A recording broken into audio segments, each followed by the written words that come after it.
Nafanya na shirika la afya linaitwa BF Suma. Natumai wengine wenu mnanisikia ama pengine mnalijua.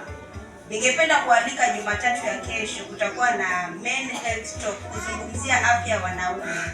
Karibuni sana. Wewe unashiriki wapi? Kanisa. Umeokoka? Yaani nimeokoka. Unashiriki wapi? Ama uko hewani? Hapana, siko hewani. Haya, tuambie. Nilikuwa nikishiriki kanisa kule Shanzu, inaitwa New Beginning mwanzo mpya. Na sasa unashiriki hapa? Ya, kwa sasa asifiwe Yesu. Piga makofi. Unajua Mungu anamsaidia, maana namuona bado yeye hajazoea sana. Mwingine karibu. Salimia tu. Bwana Yesu asifiwe. Amen.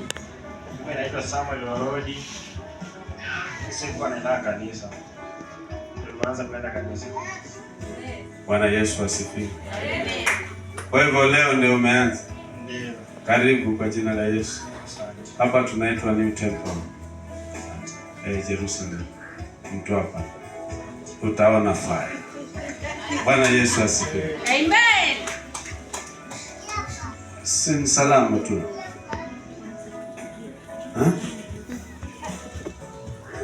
Tusalimie tu. Salamu tu, sisi tunataka salamu. Bwana Yesu asifiwe. Nasalimu kanisa kwa jina la Yesu. Amen. Bwana Yesu asifiwe. Amen. Mimi namshukuru Mungu, nimeona Mungu akinilinda, akinitetea pamoja na familia yangu. Bwana Yesu asifiwe. Mimi ni mama wa watoto 3. Bwana Yesu asifiwe. Amen. Nilikuwa kwa nyumba, sikuwa naenda kanisani. Asifiwe Yesu. Namshukuru yule mama pale mbele na bodi. Ndio alikuja kwangu, akaja akanidirect hapa kanisani. Asifiwe Yesu. Basi namshukuru Mungu, nimemwona Mungu akiwa pamoja nami. Bwana Yesu asifiwe. Tutakuwa pamoja naye. Piga makofi kwa Yesu. Umeokoka? Kwa mkono. Haya, nimejua. Asante. Wewe sio msamehe. Hakuna mgeni. Mgeni wangu amepotea. Na wewe pia tusalimie tu. Unajua hata kama umejificha nyuma ya watu. Karibu. Asante. Bwana Yesu asifiwe. Amen. Nawasalimu nyote kwa jina la Yesu. Naitwa Roslyn. Nashukuru Mungu ni mwema. Bwana Yesu asifiwe. Amen. Kuna neno ambalo limekuja nikiwa kwa gari, nimeingia mahali hapa ninaendelea. Ilikuwa inasema ya kwamba nitafunua makaburi yenu na Israeli atatoka kaburini. Naomba tu nisome. Nasikia tu sijui kunaendelea nini, lakini nasikia hali ambayo inasema hivi. Ezekiel 37. Ezekiel kuanzia 11 hadi 14. Panasema hivi. The Lord also said to me, Son of man, all the people of Israel are like these bones. The people say, our bones are dry and our hope has vanished. We are completely destroyed. So prophesy, tell them, this is what the Almighty Lord said. My people, I will open your graves and take you out of them. I will bring you to Israel. Bwana Yesu asifiwe. Amen. Neno tu linasisitiza hapo. Verse 12. I will, Almighty Lord says, my people, I will open your graves and take you out of them. I will bring you to Israel. Bwana Yesu asifiwe. Neno la Mungu linasema ya kwamba nitayafunua makaburi yenu na nitakutoa we Israeli katika hilo kaburi. Haijalishi uko katika kaburi gani. Haijalishi ni maisha yako yako katika kaburi gani. Haijalishi inaweza kuwa ni ndoa ama ni kazi. Nakwambia hilo kaburi litafunuliwa. Utatoka katika hiyo kaburi. Hautabaki mahali ulipo tena. Hautalia tena. Wala hautagandamizwa tena. Maana Kristo anaenda kutenda. Hautabaki katika hilo kaburi tena. Mungu anaenda kutoa katika hilo kaburi. Maisha yako yanaenda kutoka katika hilo kaburi. Asante. Thank you Jesus. Amen.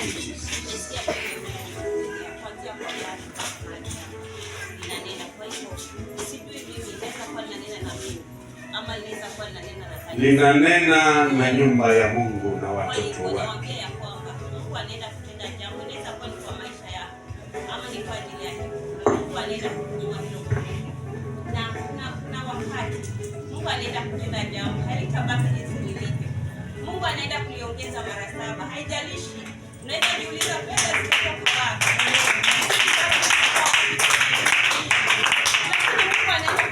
Anaenda kumaliza pengine kumkuja kupata naye. Lakini Mungu anaenda kutenda mambo ya ajabu. Pale ambapo mlikuwa hamtaraji mtafika, Bwana atawafikisha. Haijalishi sikia hiyo sauti wewe. Haijalishi unaonekana vipi. Sio yeye anaongea, usimwangalie yeye. Sikiza hiyo sauti. Acha tumwangalie mahali kule anaenda. Sema. Lakini Mungu anaenda kutenda. Bwana anaenda kupanua. Bwana anaenda kuleta. Atawaleta. Atafungua. Na wale ambao wanapigana na mchungaji, wanaopigana na mahali hapa, Mungu anaenda kupigana nao. Yes. Wewe angalia tu. Kuna kitu utashuhudia. Yes. Na mambo utashuhudia. Wale wanaopiga vita. Yes. Hata jasirini. Bwana anaenda kuweka. Yes. Anaenda kuanika. Oh, yes. Anaenda kuanika. Ataanika.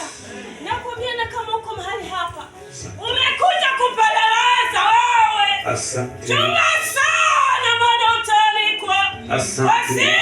Usitarajia. Unaenda kuwekwa wazi.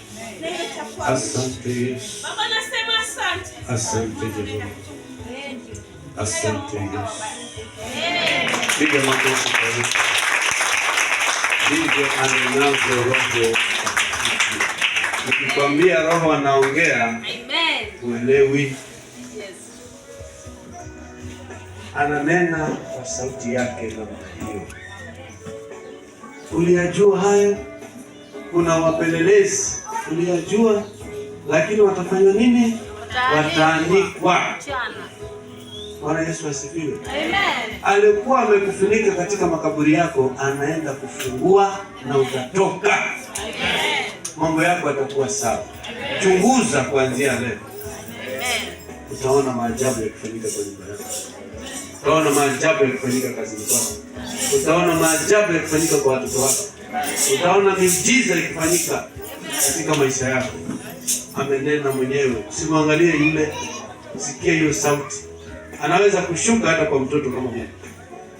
Mimi alinishikia siku moja nikaongea Kifaransa hata nikashangaa. Na nilipouliza nikaambiwa maana yake. Bwana Yesu asifiwe. Roho ana lugha zote. Kuna wakati alinishikia nikaongea Kizungu, "Kiwa British." Na nikakomboa mtu alikuwa anakufa. Bwana Yesu asifiwe. Kwa hivyo sikia sauti. Mimi nimeshangaa. Nimesikia naambiwa niache amalize. Sababu kuna vitu ambavyo sikuwa najua na amekufunulia. Bwana Yesu asifiwe. Naomba shuhuda. Maana Roho ametuongoza. Naomba shuhuda 2, 3. Roho ametuongoza. Jana watoto walifanya mazoezi kweli? Jana hawakufanya. Leo hawaendi. Kwa hivyo naomba ushuhuda. Nani ana ushuhuda? Njoo hapa mbele. Njoo tafadhali. Mwingine kama una ushuhuda njoo tafadhali. Kama una ushuhuda njoo ushuhudie. Ushuhuda ni ibada. Bwana Yesu asifiwe.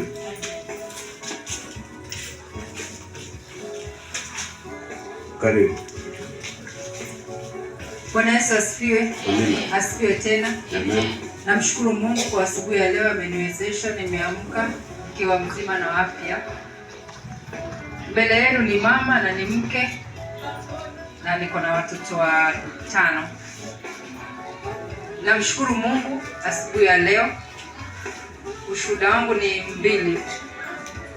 Ya kwanza, hii wiki nilikuwa nasikia tu niende nyumbani. Nilikuwa niko na kama muda kama nafikiri kama tangu mwaka jana sijakanyaga nyumbani na ni hapa Mtwapa. Kulikuwa kuna vita fulani na nilikuwa nasikia uoga wa kukanyaga pale nyumbani. Kila dakika baba akiniita namwambia hapana, naogopa, siwezi kuja.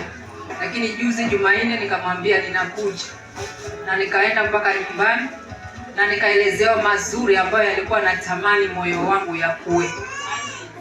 Mazuri sana ambayo nyanyangu mzaa baba alifariki 2015 na tangu alipofariki kukawa kuna vita ya kuganya shamba pale, na mimi nikaongea, ingawa nilionekana kama mdogo, nikamwambia babangu ndio kijana wa kwanza na ndio mtoto wa tatu kwa familia, wako watoto 10 lakini 3 walifariki.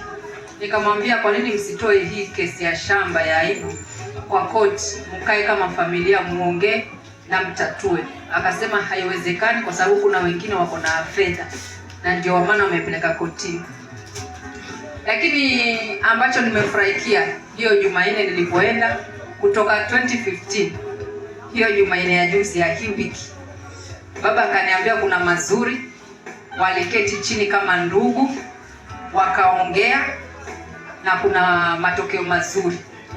Kwa hivyo namshukuru Mungu, ilikuwa ni ombi langu sana, manake wote ni watu wenye hasira ambao wengine hata wanaweza shikiana mapanga. Kwa hivyo namshukuru Mungu, waliketi wakaongea na naona kuna jambo litafanyika. La pili ni jana tu, ama nitasema ni asubuhi ya leo, nilikuwa na mzee wangu, mimi najitayarisha kuja kanisani, akajaribu kunihoji, unaenda kanisa gani? Iko vipi? Iko wapi? Nikamwambia si twende uione. Akasema nitakuja, lakini nieleze iko vipi. Nikamwelezea na nina imani vile nilivyomuona na vile alivyouliza yuko safarini yuaje.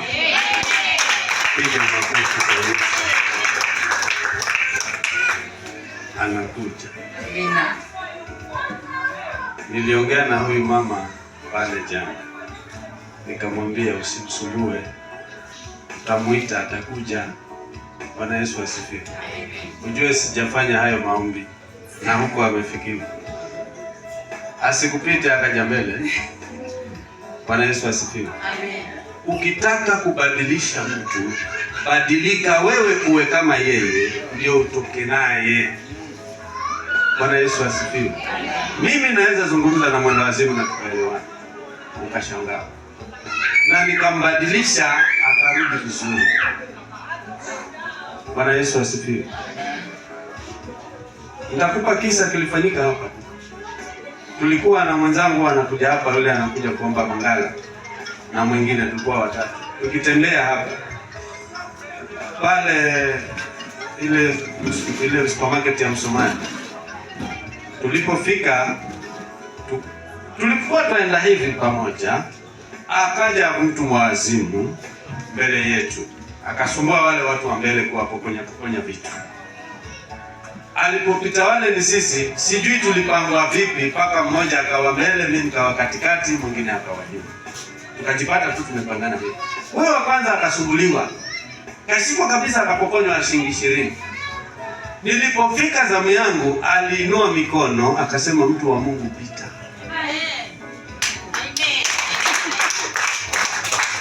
Hivi